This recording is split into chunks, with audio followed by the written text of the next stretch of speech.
What's up, witches?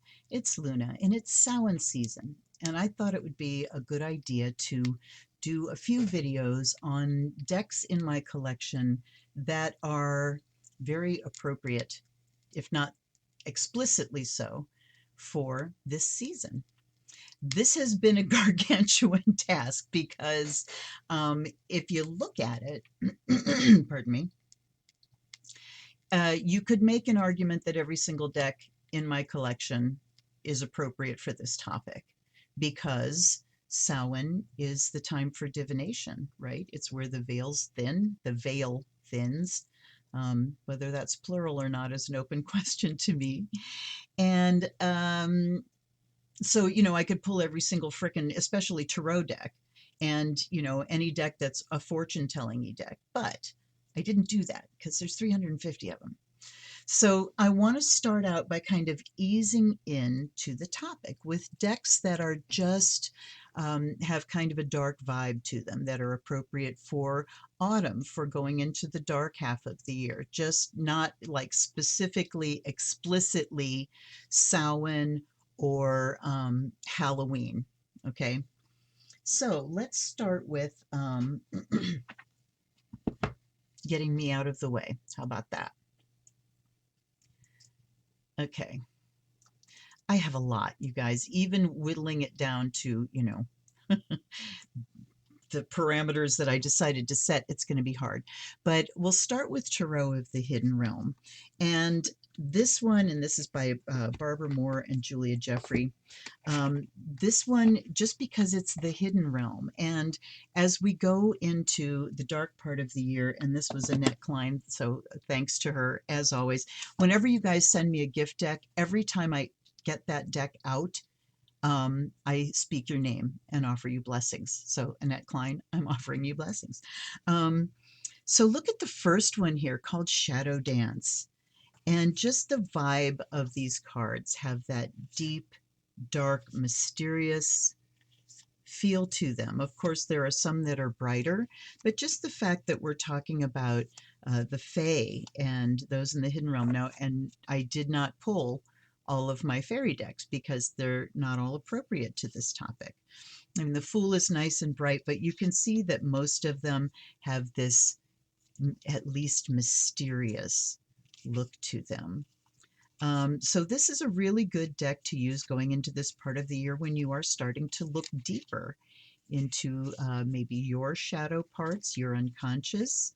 Highly recommend. It gives a wonderful reading and should be part of your collection. If you love this part of the year at all, this is one for you.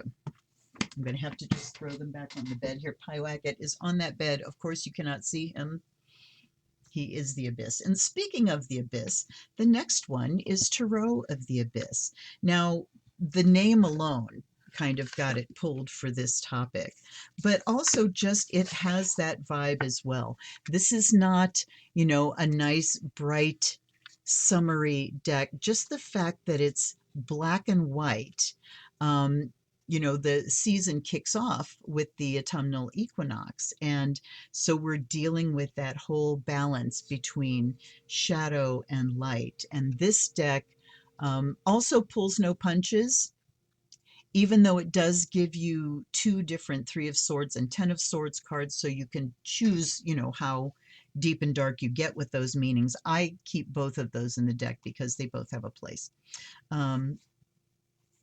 So here we have, just this dark and deep, contrasty shadows and light Tarot of the Abyss. This deck has absolutely brilliant writing. The images are gorgeous. This is one of those decks that brings another layer to the standard meanings. I mean, look at these old, kind of like Baba Yaga house almost. So yeah, that's another really, really, really good deck. Now, along the theme of shadows and light, now, forgive my throat clearing all the time, but that's another thing that happens in the fall, is we have The Oracle of Shadows and Light by Lucy Cavendish and Jasmine Beckett Griffith. And this deck, while made specifically for a younger market, is another one that I think is never amiss in anyone's collection. So this deck, of course, deals with, I mean, look right off the rip here, 3 witchy sisters, and then dried flower fairy. So, looking at dried flowers, they're dead, but we preserve them. Strangely lovely. Kali, it's just got those fairy of the highlands, that dark vibe, fairy of the green world. Is this that one that has like one card that sticks way out because it's super light? No, I don't think so. Can't remember which deck that is. But these are Autumn is My Last Chance, is what this says. So a deck that really specifically points out this time of year, Grumpy Red Fairy. And Lucy Cavendish does confront, even though, like I said, this was marketed to a younger audience, Sewer Mermaid.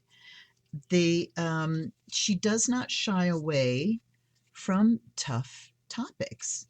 And I so appreciate that. Death and the Maiden, how Samhain is that? Violet Angel, look at just the colors and everything. Ghost of the Pumpkin Patch, totally Samhain deck. This could arguably have been in another video. So I'm breaking this, one thing I didn't say in the beginning is I'm breaking this into 3 different videos because there are so many decks. So Angel de los Muertos, or Angel de los Muertos, I guess it would be. And this arguably could have gone in one of the others. So, the first one here is going to be just that general seasonal vibe. And then we've got one that is typically Samhain, more Samhain and spiritual that way. And the other is going to be Halloween. So this could have gone into the Samhain part, but I decided to make it and put it in the more general. I don't have places to put any of these. It's terrible. Terrible in the very best way. Okay, let's go with Crow Tarot next by MJ Cullinane. And this deck, I mean, crows are very Samhain, right? And this deck as well just has kind of that darker vibe to it. We've seen swords there. Interesting that there's a reverse, which I usually don't have in my deck. Her collages, she doesn't do the bright, happy, bouncy stuff. So you can see it definitely has that autumnal vibe. Just the color palette sort of reminds me of autumn leaves in change. And if you could see outside my window right now, it is spectacularly beautiful. In fact, let me see if I can show you. I've got the settings changed on my camera, so it might be funky, but yeah, it does. It is darker. I've got my brightness way down on my camera here, but I had to try. So Crow Tarot, just because crow's got that kind of witchy vibe, that seasonal, going into the dark half of the year thing. Then, no, I think that one's going to go in that stack. I'm still, okay, here's another one that is definitely an autumnal vibe, and that's the Hush Tarot. It has also, meaning-wise, a little bit of a darker vibe to it. But just look at these. They definitely have seen hard roads, the beings in this deck. There's a lot of death depicted in this deck. So that's another reason it landed on this list. And I know that there are some who, shy away, and I don't want decks that, do the dark thing. But look at that, But that's not me. I embrace it all. In fact, I kind of really like the dark. I was a goth before there were really goths in high school. I went to my Catholic girls' high school in the winter dressed in a full-length black wool cloak and a black fur hat. So yes, I was known as a witch way back then, even before I knew there were any such things in the real world. Yeah, you see this beautiful, deep, dark vibe. It just really invites you to step into that place, to acknowledge. Come on, focus in. Please do this. Please, please, please. You can do it. I know you can. Okay, this one, there we go. This one is just being stubborn, and it's the Page of Pentacles. Look at the Hierophant here. I'm looking at where there are ones that specifically show death. Look at the little black kitten. It's just, the artwork is so stunningly gorgeous. The owls and skulls and creepy masks and dolls and things, just, oh yeah, baby. So, it is standard tarot. The meanings and the writing is really excellent too. So if you're looking for a nice dark deck that's not too dark, that is organically dark, is what I want to call this deck, because it shows how things in nature die and return to the soil. There are dead birds and things in there, so it's that reminder of that circle and that cycle of nature, and how this time of year is about things going into the ground in order to transform and be reborn. All right, who's next? We will go next with, I think I'm moving towards the more overtly Samhain-y decks through this. These are the ones that are still kind of just the Samhain vibe. This is Arthur Rackham's Fairy Oracle. And this one is specifically for the artwork. This is artwork that you can find in many fairy tale books of the era, the Victorianish, I think, era. Just out of curiosity, let me see if they say when he was, okay, 1867 to 1939 is when he lived. So that first part of the 20th century and last part of the 19th century, he was illustrating, and he illustrated a lot of fairy tales and stuff. And I mean, you can imagine these in Grimm's fairy tales.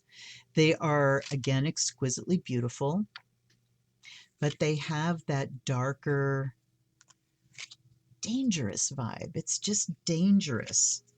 And the other part of this deck that makes it so wonderful, look at that, if that's not Samhain. Another part of this deck that makes it so wonderful for this topic is the writing. It pulls no punches. This deck absolutely goes there. If you go and watch the unboxing, which every single deck in this video, there is an unboxing video for. And if you go to those videos, this one, I test drive it, and you will see that it absolutely goes there. So what do I mean by that? I mean, it doesn't shy away from the darker things. It isn't all love and light, love and light, love and light, which that drives me crazy. Love and light are two amazing things, but the darkness is also part of that wheel, and we ignore that to our peril. Okay. Next one in that same vein is the Edmund Dulac Tarot, and only because I actually forget who did the writing for this deck. Let's see. This is a Giacomo Gai. This is a Lo Scarabeo, so it's not really explicit about the writing, but it is one that describes the images. There's the back. Whoops, that was a blocking card. But again, the artwork, dark and delicious is what I will call it. Another person that was an illustrator for fairy tale type things. Come on, that's just freaking gorgeous. Is that no? So yeah, decks like this, even if they had like the standard Stuart Kaplan. And of course, this is an LS deck, so you wouldn't have the Stuart Kaplan writing. But even if it did, the images themselves take you to, at least they do with me, take me to a different framework for my thought process. And I mean, that, after all, is why we have more than one tarot deck. If that were not the case, then we would be totally fine with just a, standard pip deck. Why would you even need images? But when you have images like this, you really do a disservice to the deck not to allow those images to affect your interpretation. So, I mean, look at this. And now I want to do readings with every single one of these today. Har har. All right, put our blocking cards back. Okay.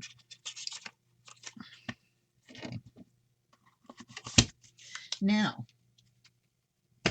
where do I go from here? Let's go to another MJ Cullinane deck, and we have the Guardian of the Night.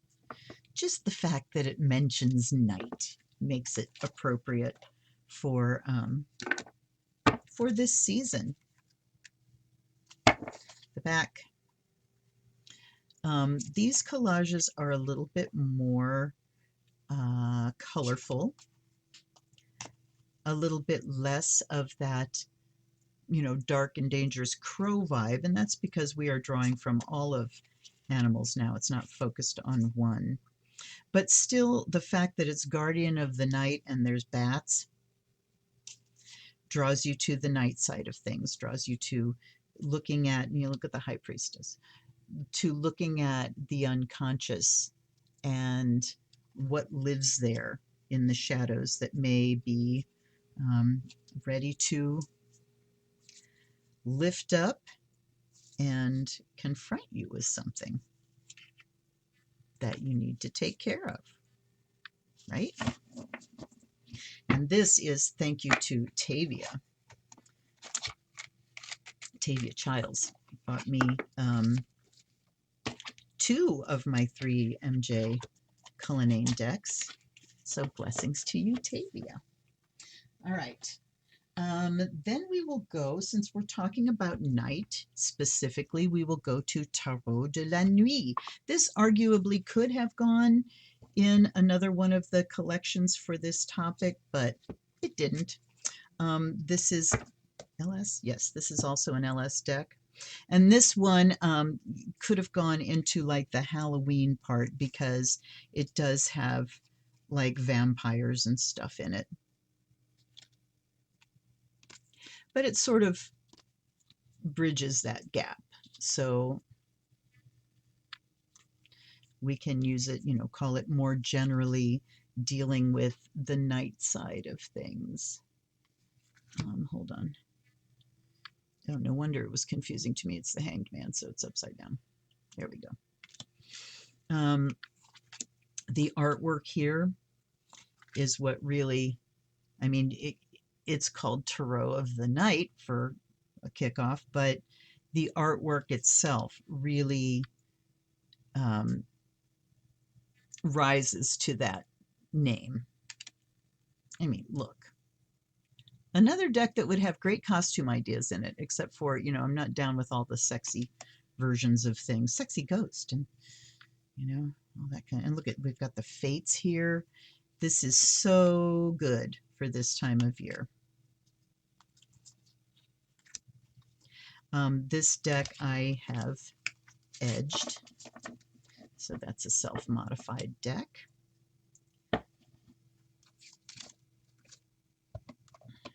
I have modified a lot of my decks. I still haven't cut any borders off because I don't think my stomach could take that. All right, what's next here? Let's go to Deep, Dark, and Dangerous. This is like, I just unboxed this like last week.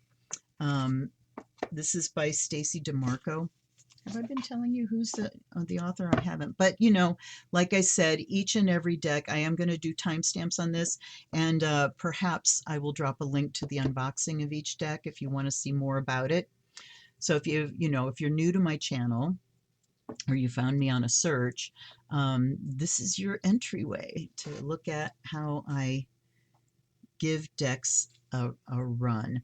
So Deep, Dark, and Dangerous is in 3 different categories. There's the deep category, the dark category, and the dangerous category. And we were talking about gods, goddesses, archetypes, Sphinx, Hades, Hydra, Kushi, Sheila Nahig, Medusa, Persephone, Myrmidon, Anubis. So all of the things in mythology from various cultures. The Midgard serpent, there's one just called Shadow, Sibyl, Circe, Harpy, Chimera. So these kind of fetch, these kind of dangerous things. This arguably could have gone in the Samhain stack as well. And it might show up there again, who knows. But because it does deal specifically with gods and goddesses of the night, the dark, the unconscious. Look at that beautiful red foil, which looks like it's already nicking a little bit. Oh well. So yeah, this could have gone in that one, but it didn't. And I think there's enough in that other category that I'm not going to make it go there too. Anyhow, this is a new deck. This is a 2022 deck. So if you are into those dark what's archetypes, that's the word I'm looking for, those darketypes, if you will, that's a great deck for it. And here too, the Dark Wood Tarot by Sasha Graham and Abigail Larson. And I'm going to go through the book on this because it's Llewellyn and we get those huge full color, but I will show you the backs and that I also edged this deck. I like edging decks in the color that's, on the back because it just makes it sort of seamless. So let's take a look at some of the images. Boxes, I'm telling you. So we have kind of an anime style. And we have images that definitely, look at the bats, look at the dresses, are fully in this horror genre style. Confront the Shadow is 7 of Wands. So the keywords on these cards, Parade of Ghosts is the 6 of Wands. Vampire's Embrace. This arguably could have gone in either one of my other categories as well. Ignition, Witch of Wands.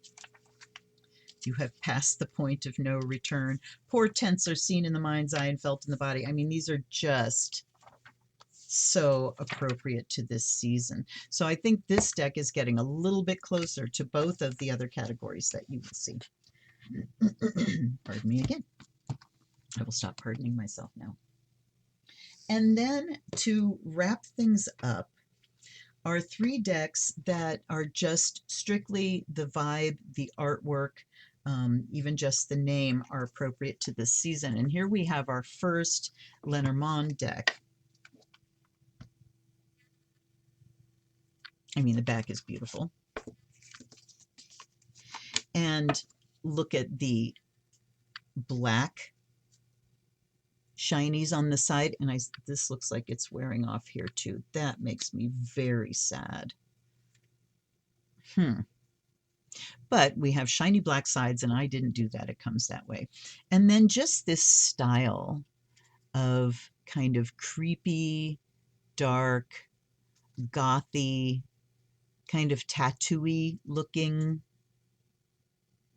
And, as with all Lenormand, we don't have authors doing their own meanings for cards or their own spin on cards. Lenormand is Lenormand is Lenormand. But look at the clouds. ooh, you know, and Lenormand talks about that directions are very important. Oops.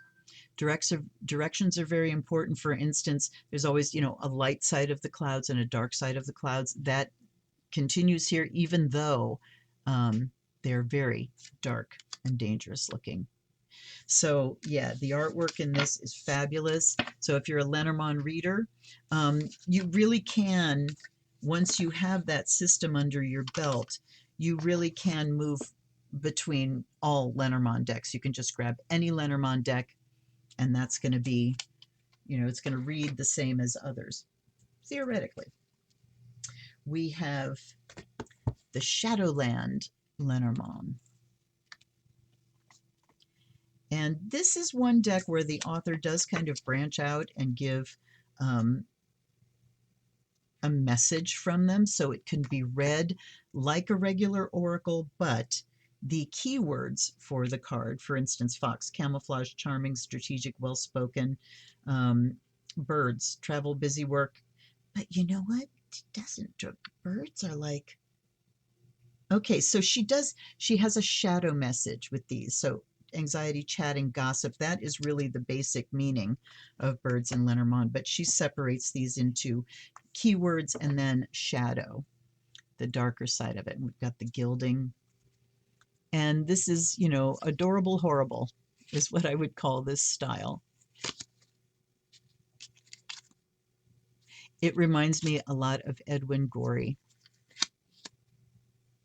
and his artwork. If you're not familiar with him, look up Edwin Gorey, Gorey, or look up the Gashly Crumb Tinies as a little introduction. So just that you know, monsterish, horrible artwork is what lands this one here. And then our last one is the Black Tarot by Victoria Iva. This one is also one that I altered and edged, because how could you not? Just look at this deck. The artwork, that's the Sun, Ace of Swords, Four of Cups. The beauty of this deck. This is another one where you really do want to have a foundation in the standard tarot, because you're not going to be seeing, I mean, you see illusions. This is the Four of Spheres for Four of Pentacles. So you do see that kind of grasping thing, the Nine of Swords. But look at how, you know, we don't really see a specific face. Just in these swoops of light and dark, we see. It's amazing. It's beautiful. Funny how I just keep landing on swords. That's the 10 of Spheres. So 10 of Pentacles, which is usually, you know, a wonderful, happy, family-ish card. Not so much here. And again, you don't see a family on here, so you really need to have that foundation. There's the Tower. But as a deck that, you know, I'm dealing with something dark, I don't want, you know, like the Chubby Bun Tarot, I don't want happy, light images when I'm dealing with the depths of my grief, my fear, my shadow side, you know, my own toxic patterns that I need to look at. So again, the deck itself can give you a mental vibe. This is probably the brightest card in this entire deck, and it's the 10 of Cups. So yeah, most positive. When you're doing a reading for a specific purpose, like shadow work, looking at some toxic patterns, it really does help to, and I'm looking at how the edging that I've done has sort of wiped off around the box. Whoopsie. It does help to have a deck that puts you in that frame to begin with. It just makes it easier to access that level that you're looking to access. So let me know what you think of these. I am going to be doing 2 more videos. One of them that is about, sorry, I'm going to center myself here. Fussy, fussy. One about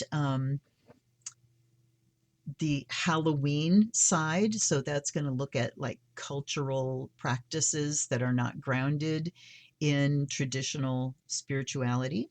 And then one that is about that traditional spirituality of, pagans and witches and things. So look for those new videos. I'm not sure, how far apart or close together I will be dropping them, but they will be coming soon. Welcome to shadow season. This is Luna. Thanks so much for hanging out. Hit that like and subscribe if you haven't done that already, and leave me a comment below so we can engage about these decks. What do you think? Are any of these your favorites for this time of year as well? Let me know what you think. I'll see you later. Until then, this is Luna. Blessed be.